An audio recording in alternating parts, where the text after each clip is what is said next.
Assalamualaikum. Salam. Masuk Ibu. Duduk Ki. Bismillahirrahmanirrahim. Perkenalkan saya Dr. Sekar, dokter yang berjaga di klinik ini. Kalau boleh tahu siapa nama tak? Ainun dok. Ibu Ainun di. Kalau boleh tahu Ibu Ainun berapa umur tak? 30 tahun dok. 30 tahun di. Kalau boleh tahu apa yang bisa saya bantukan Ki Ibu?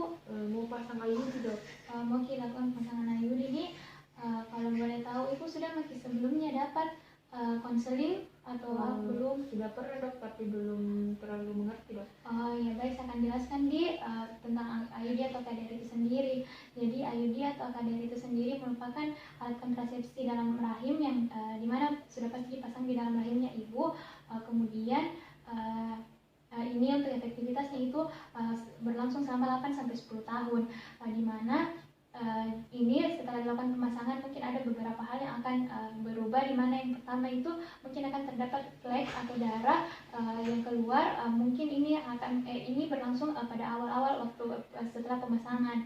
Kemudian akan juga terjadi perubahan pada siklus haidnya ibu. Selanjutnya ini alat ini yang disebut KDR ibu, dimana untuk pemasangannya bukan semua bagian dari ini, tapi hanya bagian kecil yang berbentuk T serta juga benangnya. Masih ada yang ingin ditanyakan ibu? Tidak ada dok.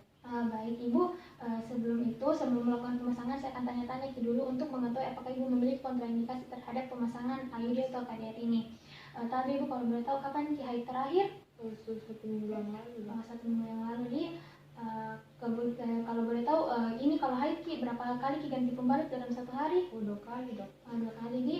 Apakah kita memiliki riwayat keputihan ibu? Tidak dok. Iya. Kalau boleh tahu kita kalau haid biasa kita rasa nyeri haid? Tidak dok. Tidak ada. Jadi kalau boleh tahu berapa jumlah anak tak ibu? Sudah 2 dok. 2. Kalau boleh tahu pernah Ki alami nyeri pada panggul tak, atau pernah Ki menderita penyakit radang panggul? Tidak dok. Tidak. Jadi kalau boleh tahu ibu, mohon maaf, apakah ibu pernah mengalami penyakit infeksi menular seksual? Tidak dok. Tidak. Jadi baik ibu, tanya jawabnya saya sudah selesai dan ibu tidak memiliki kontraindikasi untuk pemasangan KDR atau IUD ini. Selanjutnya saya akan melakukan pemasangan, mungkin akan membuat ibu sedikit merasa tidak nyaman dan mungkin akan menyentuh beberapa bagian tubuhnya ibu. Namun saya akan melakukannya secara hati-hati dan juga secara profesional, dan pemasangan IUD atau KDR ini tidak sakit. Apakah ibu bersedia? Bersedia. Kalau begitu saya persilahkan ibu untuk mengosongkan dulu kandung kemihnya, kemudian menanggalkan pakaian dalamnya dan juga berbaring di ranjang pemeriksaan. Baik, setelah kita meminta pasien untuk berbaring di ranjang pemeriksaan, kita arahkan pasien untuk berbaring dengan posisi litotomi. Kemudian kita lakukan persiapan alat dan bahan serta cuci tangan, di mana untuk alat dan bahannya sendiri terdiri dari gunting, spekulum, tenakulum, KDR itu sendiri, kasa steril, handspoon steril, cairan antiseptik, cairan klorin yang 0,5% yang sudah berada di dalam bak, dan juga tempat sampah medis. Untuk yang pertama itu kita lakukan pemeriksaan inspeksi dan palpasi untuk abdomennya. Sebelum itu kita lakukan inspeksi dan palpasi abdomen, kita akan melakukan cuci tangan. Untuk pemeriksaan inspeksi dan palpasi abdomen, di mana untuk inspeksinya itu kita lihat apakah terdapat bekas operasi, apakah terdapat luka, apakah terdapat jaringan parut, dan juga apakah terdapat benjolan. Kemudian untuk palpasi kita lihat apakah terdapat benjolan, kita raba apakah terdapat benjolan, apakah terdapat cairan, apakah terdapat nyeri pada saat nyeri tekan yang kita lihat dari mimik wajah dari ibu. Kemudian kita lakukan cuci tangan kembali dan kita melakukan pemasangan handspoon steril. Kemudian kita akan melakukan pemeriksaan di manual, di mana kita lakukan secara berdiri, di mana itu kita meletakkan tangan kiri di atas abdomen dan juga kita masukkan kedua jari, yaitu jari telunjuk dan jari tengah ke dalam vagina. Kemudian kita nilai yang pertama itu vaginanya, apakah terdapat massa, apakah terdapat nyeri tekan, dan juga kita nilai porsionya. Kita nilai porsionya, apakah bagaimana bentuknya, bagaimana ukurannya, apakah bagaimana posisinya, apakah dia retrofleksi atau antifleksi. Kemudian kita nilai korpus uterinya, apakah terdapat mohon maaf, untuk porsio kita nilai apakah terdapat nyeri tekan porsio, kita nilai apakah terdapat massa dan juga apakah terdapat nyeri tekan. Sedangkan untuk korpus uteri kita nilai apakah terdapat massa, apakah terdapat nyeri tekan, dan juga kita nilai posisinya apakah dia retrofleksi atau antifleksi.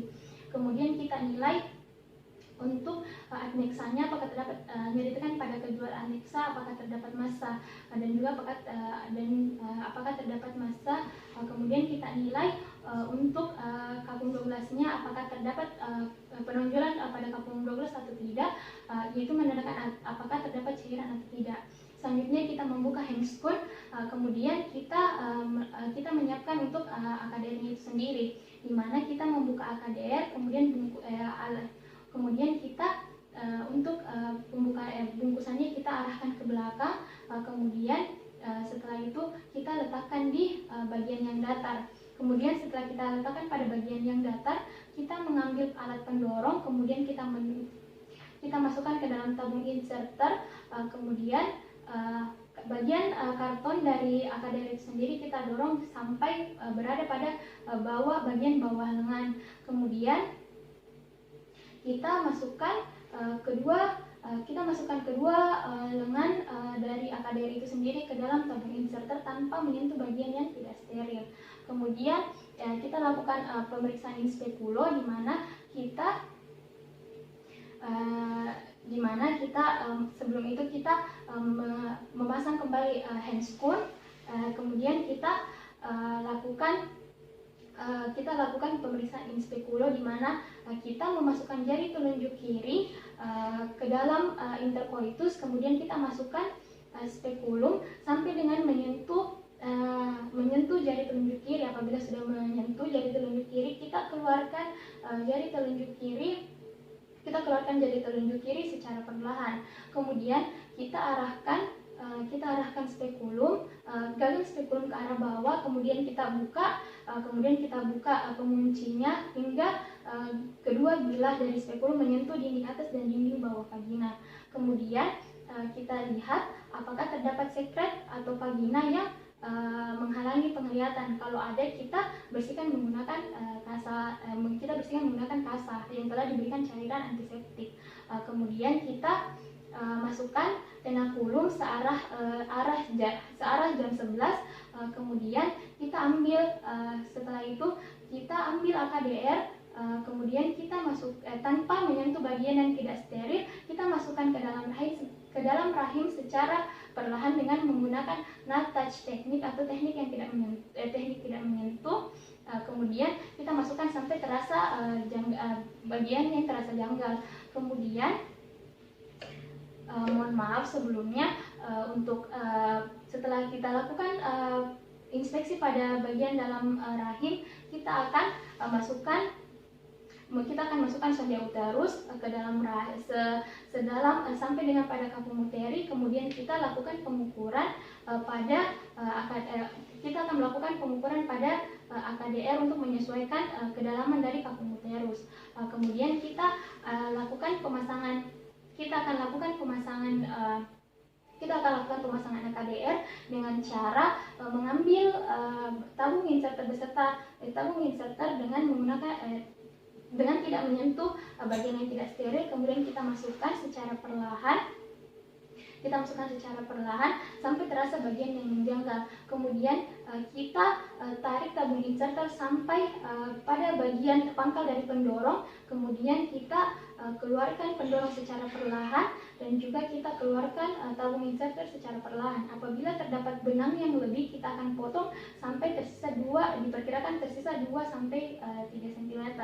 Kemudian setelah pemasangan AKDR selesai, kita menaruh semua alat dan bahan di dalam larutan klorin 0,5%. Di larutan klorin 0,5%. Setelah itu kita meminta pasien untuk memakai pakaiannya kembali dan juga kita mencuci tangan serta meminta pasien kembali ke meja pemeriksaan.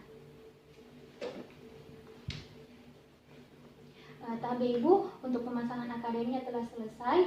Mungkin nanti pada saat sampai di rumah, apabila Ibu buang air kecil, Ibu bisa meraba apakah terdapat benang AKDR-nya atau tidak. Apabila tidak terdapat benang, Ibu dapat kembali ke kami, kembali ke dokter. Kemudian apabila Ibu mengalami perdarahan hebat dan juga apabila Ibu mengalami perang hebat, Ibu juga dapat menghubungi kami. Masih ada yang ingin ditanyakan, Ibu? Ya, kalau begitu, terima kasih, Ibu.